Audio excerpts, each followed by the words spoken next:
In this video, I'm going to show you how to make sand cores for metal casting. So, what sand cores are is they allow you to put cavities in a casting, so that if you want any internal cavities, or if you want passageways through things without having to machine them in, or make something hollow. This is what you got to do. So this is the sand, or the pattern. This is what is going to eventually be made into iron. Okay, it's made out of wood. It splits into two pieces. As you might know why if you've seen my other video on casting a valve assembly. So if you notice here, you see these little protrusions here, here, here, and here. Now, these are called core prints, as in C-O-R-E-P-R-I-N-T-S. These guys allow you a place to secure your core into the sand mold. Okay, so I found that in the past this is a really hard thing to explain, so I'm going to do the best I can. You might have to wait until I post the video of actually casting this to really fully get it. And when I do post it, I'll put a little annotation that you can click on to see that. So basically what these cores are going to do is serve as the negative volume. Okay, so we have, this core print is 1.5 inches in diameter. So I have a 1.5 inch PVC pipe here, and we're going to use this as a what they call a core box, or what you use to make the core. So we're going to cut this to the right size, and then we're going to split it in half, and then we're going to fill it up with sand, and we're going to make this actually a solid piece. Okay, so I have my big calipers upstairs, so I'm going to do a really just rough way to measure this. It doesn't really have to be perfect, so that's why I'm doing it. So we're going to take that, and we're going to measure that. So that is, so we're going to call that 6 7/8. So that's how long it's going to be, and actually I think I'm just going to do this and draw the line right there. Again, this doesn't have to be super precise, but I'm just going to take this piece of newspaper, roll it up to get a straight line.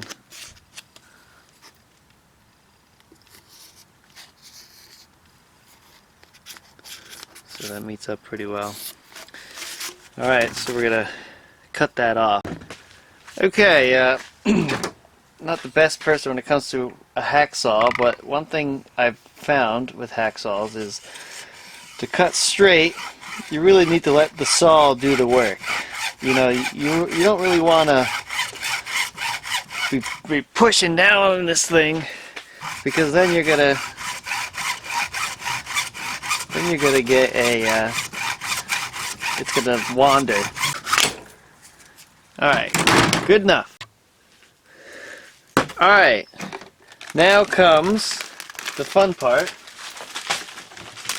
We are going to fill this up with sand, and this will tell us how much sand we need to make the core. So let me get my sand here. So this sand is just silica sand. You can get it at Home Depot, Lowe's, whatever.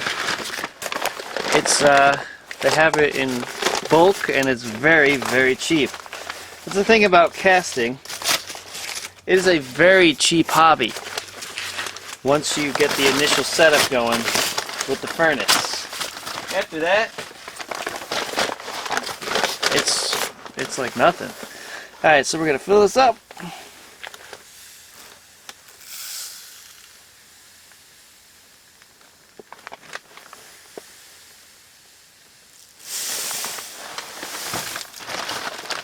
Could have been a little quicker on the draw there. So now we could just take this out. And that tells us how much sand we need to fill that core. Now, we are going to use sodium silicate. This is, so let me do a little talk first about cores. There's a lot of science behind cores. Depending on what metal you're using, you can actually have different recipes of cores if you really want to get into it.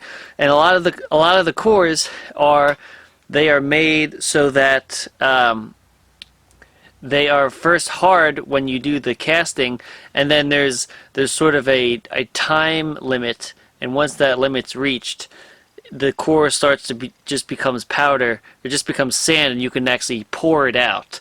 So you can tweak the chemistry to make that timer different for the different metals you're doing in terms of cool down rates and cross sections of the metal and everything like that, because those are really the best kind of cores, the ones that pour out.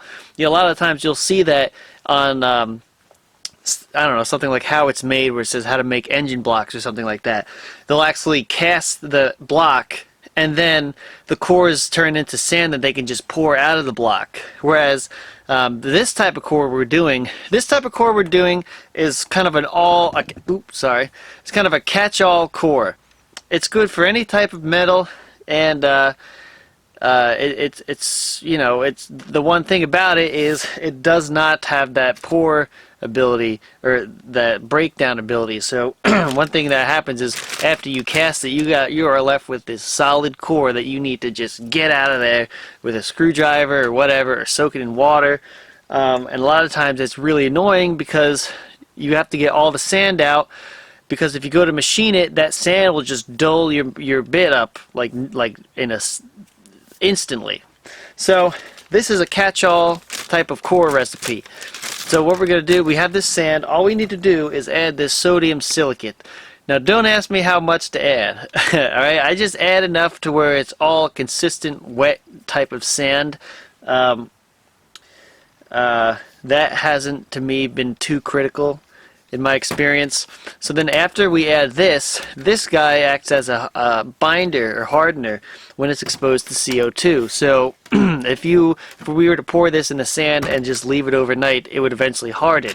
But the aid in that process, I have a gas canister of CO2 there that we're going to flood in the core to harden it instantly instead of having to wait overnight. And the gas canister I just got from a welding shop. Okay, so enough talking. Let's this is a brand new bottle.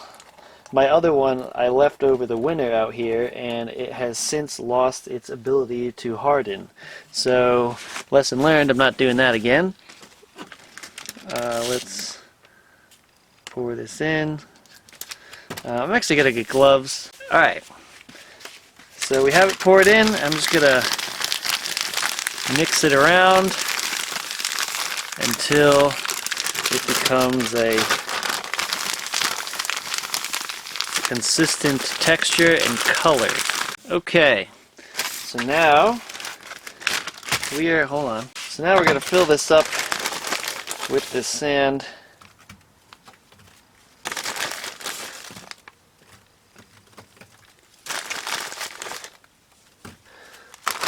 Fill it up a little bit, and then we're going to pack it down.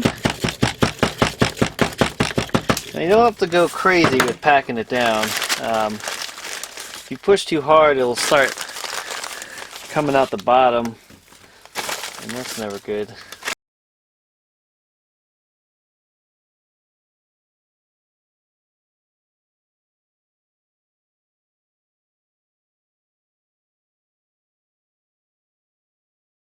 So now,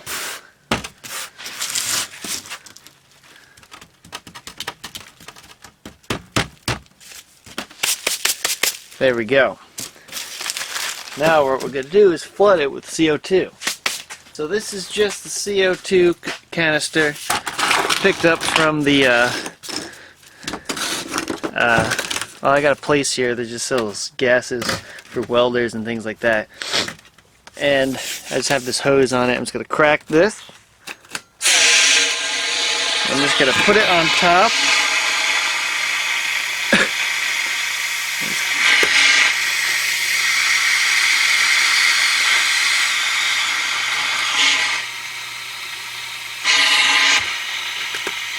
So you want to make sure you get in the middle. So I'm going to turn this over. Oop.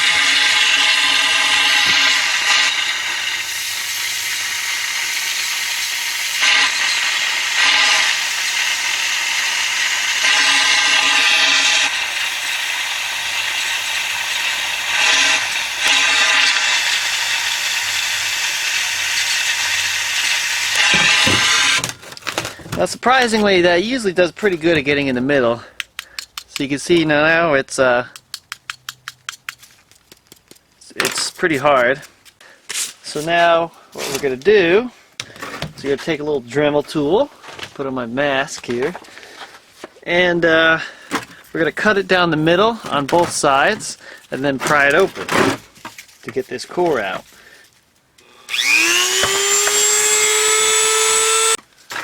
To aid in my cutting process, I'm just going to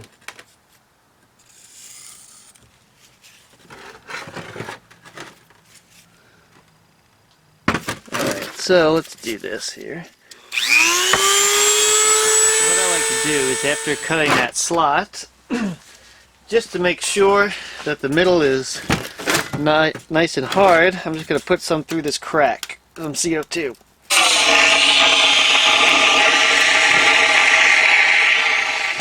So now we're going to cut it down the other side.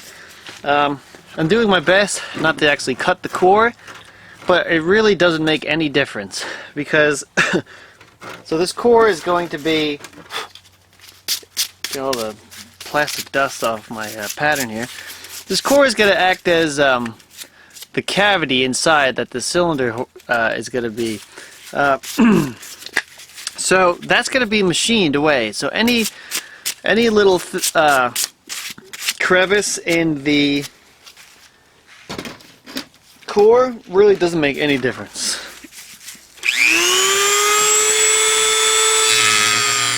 Alright, so we're going to get in here with a screwdriver and pry this apart.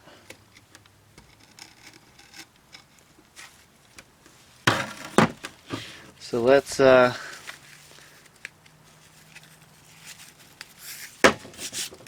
nice and smooth, so it's pretty hard throughout. So now the tough part is getting the other side out, so let's just gonna tap this.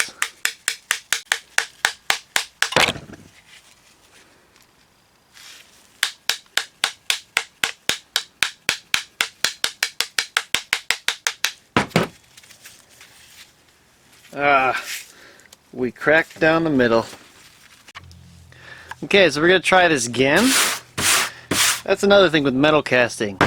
You are trying things again a lot. So we have this taped back together, and we're just going to do our little bag trick here. Fill this up with sand.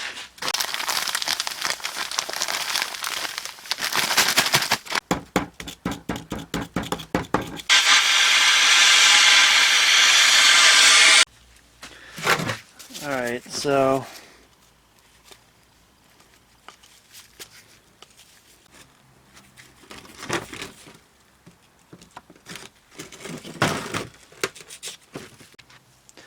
what I did is I just opened my vise enough to catch the sides, and then I just tapped it on the top and it fell right out. So this is our core. It's got a seam down the middle, which is not too big of a deal, like I said before. So this will act. So you can see what the core prints do, okay? In the sand mold, this volume here, which is now a positive, becomes a negative in the sand mold. So in the mold, this form of this shape is empty space, because it has to be, because you have to pour metal and fill it up. So you can see that that empty space will have these little notches, which you can then hang your core on like that, and it will suspend through the middle of the cavity. So then when you pour the metal in, it'll go around this, and this will create a void.